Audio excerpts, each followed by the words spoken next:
Ikram Abdelhamid is among thousands of civilians who tried to leave El-Fasher. She escaped to Tawila town with her 3 children and grandson, all of whom she said had been injured in the long siege and bombardment of El-Fasher. In an audio recording obtained by Reuters, Ikram offers a rare first-hand testimony of the RSF takeover of El-Fasher, where mobile networks are cut. We came running. They were chasing us, firing rockets over our heads. They were firing missiles ahead of us and behind them. There were people ahead of us. Their father, he didn't make it with us. According to Ikram, they were stopped at an earthen barrier the RSF had erected around the city, where men were separated from women. They took the men and lined them up, and they shot them in front of us.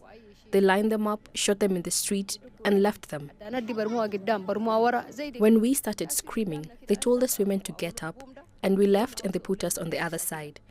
And we just heard the beatings and the gunfire. We never saw them again. We only ever saw the injured.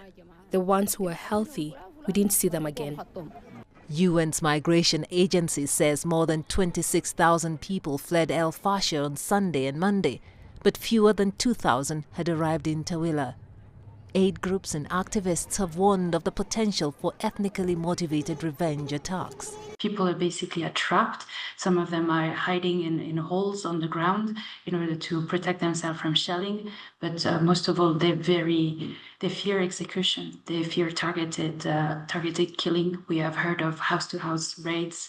We have heard of mass execution as people try to flee. The UN Refugee Agency has expressed concern about the worsening conflict in the region, describing it as horrendous and horrific. The protection concerns and the protection needs are tremendous. We see constant violations of international human rights law, of international humanitarian law. People report the killings, arrest and detention, very often tortured in detention, but also looting, extortion, and then in particularly affecting women and children, the gender-based violence, rape, and recruitment of children into armed forces. The RSF did not immediately respond to requests for comment, but its leaders have said civilians in El-Fasher will be protected. Joy Kiruki Juma, CGTN.